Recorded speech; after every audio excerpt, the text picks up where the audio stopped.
96, o nascimento de Dolly, a primeira ovelha clonada a partir de uma célula adulta, fez o mundo parar e questionar os limites da ciência. De repente, algo que antes parecia exclusivo das páginas de ficção científica tornou-se uma realidade assustadoramente tangível. Dolly não era apenas um avanço científico, ela era um símbolo de um novo e incerto futuro. A polêmica que cercou seu nascimento inspirou uma onda de narrativas ficcionais que exploravam as implicações éticas e sociais da clonagem. Filmes, livros e novelas começaram a imaginar mundos onde humanos poderiam ser replicados como Dolly, levantando questões perturbadoras. O que significa ser único? Estamos prontos para clonar humanos? Até que ponto a ciência pode ir?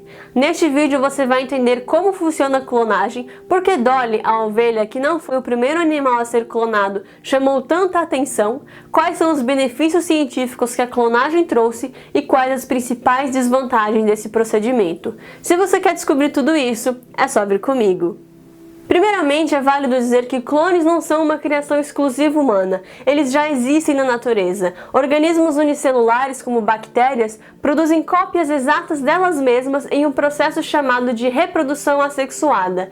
E também podemos considerar gêmeos idênticos como algo similar a clones, já que eles compartilham quase todos os mesmos genes. Mas o que interessa aqui é a clonagem artificial, feita por humanos. E essa história começa em 1885, quando ocorreu a primeira demonstração de geminação artificial de embriões, ou seja, clonagem. Basicamente, o cientista Hans Driesch chacoalhou embriões de duas células de ouriços do mar, separando-as, e cada célula cresceu até se tornar um ouriço completo.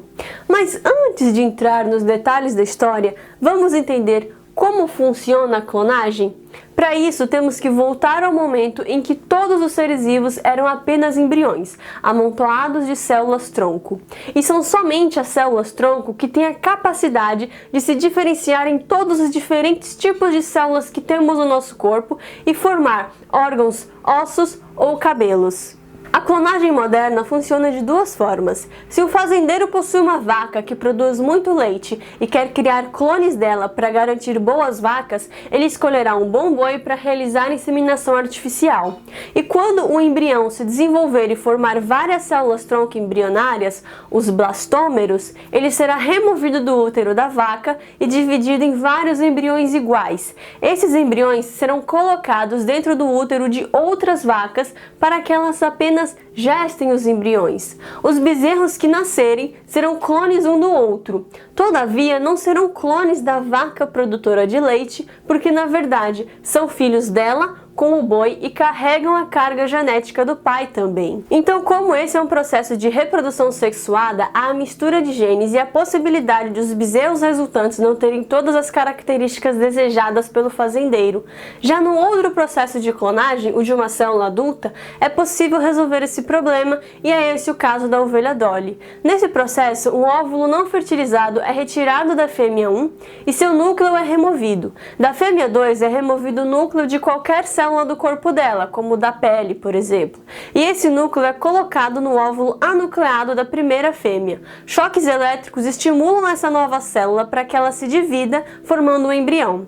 Quando o embrião já possui um amontoado de células embrionárias, os blastômeros, ele é inserido no útero de uma terceira fêmea, que vai terminar o desenvolvimento do embrião, criando um clone exato da fêmea que doou o núcleo da célula do próprio corpo, ou seja, a fêmea 2. E é esse tipo de clonagem que gera discussões, porque a partir desse método somos capazes de criar humanos exatamente iguais. Mas antes de chegar nesse ponto, se você já aprendeu algo neste vídeo, precisa deixar o seu like e o seu hype para replicarmos ainda mais esse conhecimento pelo YouTube. E agora vamos voltar à história. Após clonar o ouriço, era a vez de clonar animais mais complexos. Então, em 1902, foi feita a primeira clonagem de anfíbios com uma técnica semelhante ao primeiro processo que eu expliquei.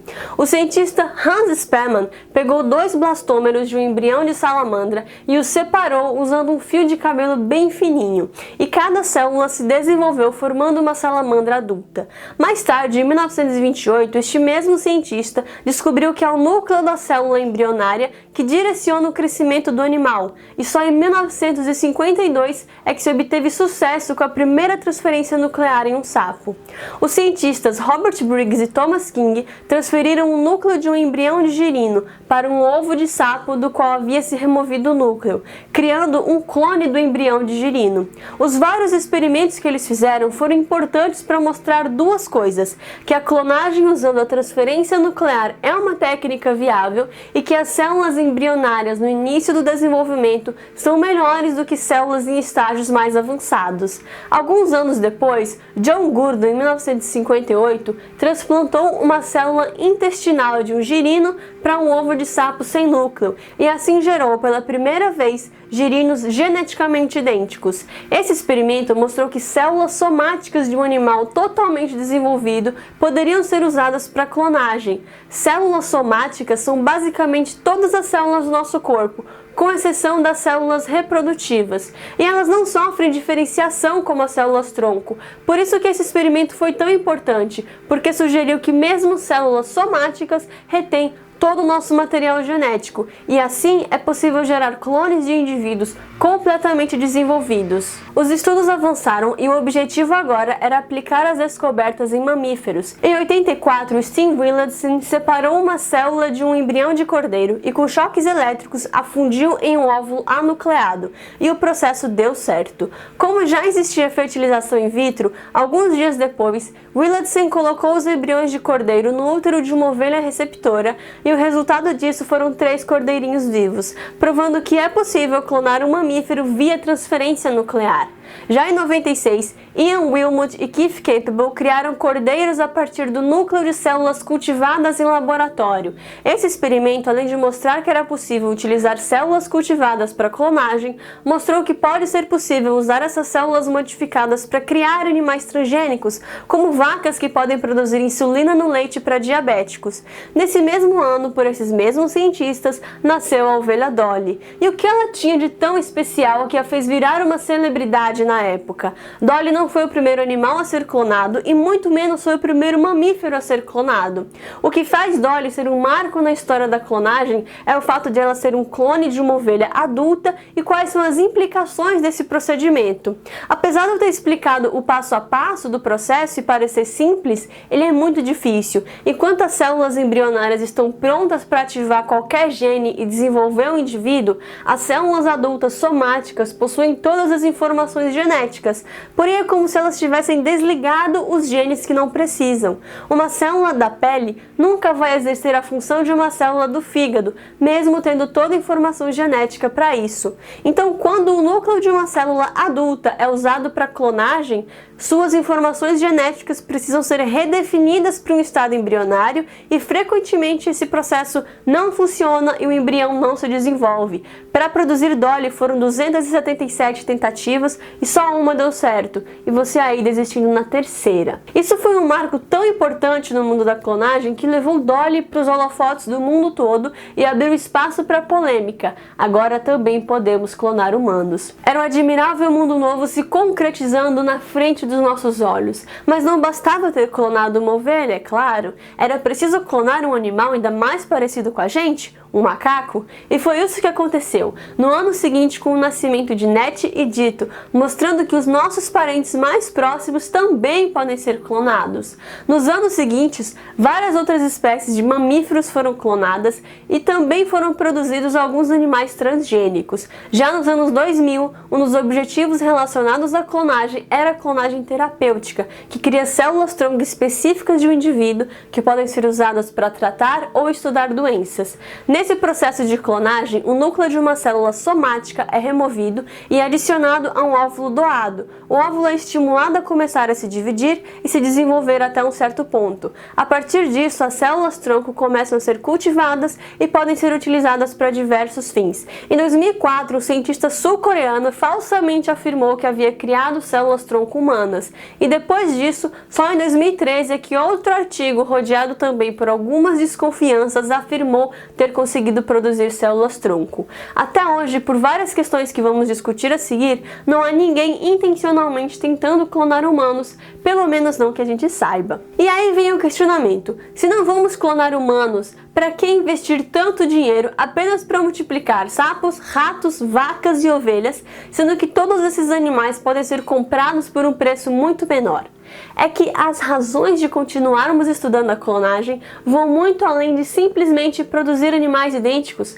Vamos analisar agora os benefícios e os malefícios da clonagem. Os mesmos cientistas que criaram Dolly produziram outras ovelhas geneticamente modificadas para produzir um leite que continha uma proteína humana essencial para a coagulação do sangue. Espera-se que um dia essa proteína possa ser purificada do leite e ofertada a humanos com problemas de coagulação. Animais clonados também são muito úteis na pesquisa de medicamentos e efeitos de substâncias, pois por serem geneticamente idênticos, a reação deles aos medicamentos deve ser uniforme, permitindo que os cientistas cheguem a conclusões mais rapidamente. O uso do processo de clonagem para produzir células-tronco também poderá recuperar tecidos inteiros. Imagina um diabético receber um pâncreas novo feito com células do próprio corpo dele. Não há chances de rejeição.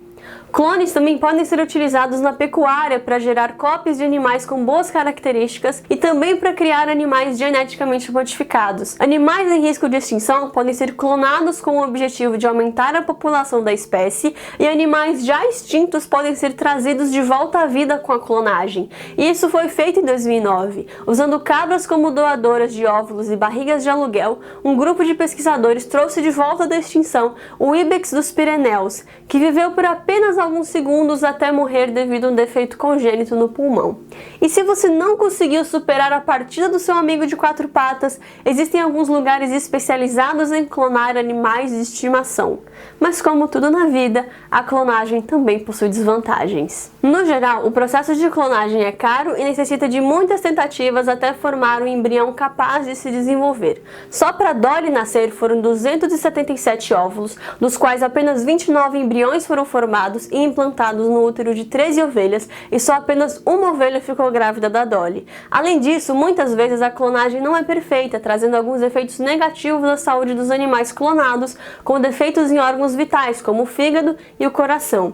Outras consequências podem envolver o envelhecimento prematuro e problemas no sistema imunológico. Entretanto, é válido dizer também que essas afirmações não podem ser consideradas 100%, porque existem outros estudos já que mostram que animais clonados podem sim se desenvolver de maneira saudável e normal, e provavelmente com o avanço das tecnologias esses problemas poderão ser resolvidos no futuro. Outra coisa muito importante a ser considerada é que clones não são indivíduos completamente iguais, embora tenham aparência igual, possuem personalidades completamente diferentes. Um ótimo exemplo são os clones naturais, os gêmeos. Se você conhece gêmeos idênticos, sabe que eles não são tão idênticos assim. Então, clonar humanos vai apenas criar crianças que vão crescer e se tornar indivíduos únicos, porque não é só a genética que importa, mas o ambiente em que estarão inseridas. Terão pais diferentes, crescerão em épocas diferentes, conhecerão pessoas diferentes, viverão experiências diferentes, serão pessoas diferentes. Então, se você já pensou em clonar o seu gatinho, saiba que a personalidade dele provavelmente virá bem diferente do que você imagina. O mesmo vale para quem pensa que clonar Elvis Presley e Gandhi seria de grande valor, ou que clonar Hitler seria uma grande ameaça, porque clonar indivíduos não tem nada a ver com criar cópias. Você vai criar pessoas que são fisicamente iguais, porém completamente diferentes, e podem se tornar o oposto do que é esperado delas. No que tange a humanos, o uso mais sensato da clonagem seria para ajudar casais inférteis a terem filhos biologicamente relacionados. E apesar de hoje ainda haver muita repulsa a isso, é importante lembrar que quando surgiu a fertilização in vitro, ela também foi vista como repugnante e medonha, mas hoje é considerada como normal por grande parte da população e tem ajudado milhares de pessoas a terem filhos. Então pode ser que muita coisa ainda mude no futuro.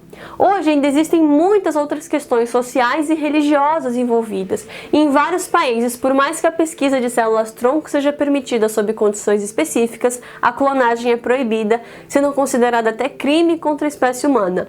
No Brasil, a clonagem de animais é permitida, porém, segundo a Lei da Biossegurança, a clonagem humana reprodutiva é caracterizada como delito, enquanto que a clonagem de células-tronco possui limites de permissibilidade para ser realizada. Assim, podemos concluir que a clonagem não é apenas uma ferramenta para criar cópias de seres vivos, mas também uma poderosa janela de compreender a complexidade da vida. Ela nos permite vislumbrar o potencial de curar doenças, preservar espécies ameaçadas e até mesmo explorar as novas fronteiras da engenharia genética. No entanto, essas promessas vêm acompanhadas de dilemas que precisam ser cuidadosamente analisados. Quem vai decidir que estamos prontos para a clonagem humana? E isso realmente é necessário? Estamos prontos para manipular a essência da vida? Essas respostas só o futuro nos trará, mas podemos discutir e debater as diferentes opiniões. Qual que é a sua? Me conta aqui nos comentários. E se você quer se tornar uma pessoa mais interessante e inteligente, precisa se inscrever no canal. Assim você apoia a ciência no nosso país e faz esse vídeo chegar em mais pessoas. Muito obrigada por ter ficado até aqui. Eu te vejo no meu próximo vídeo e até mais!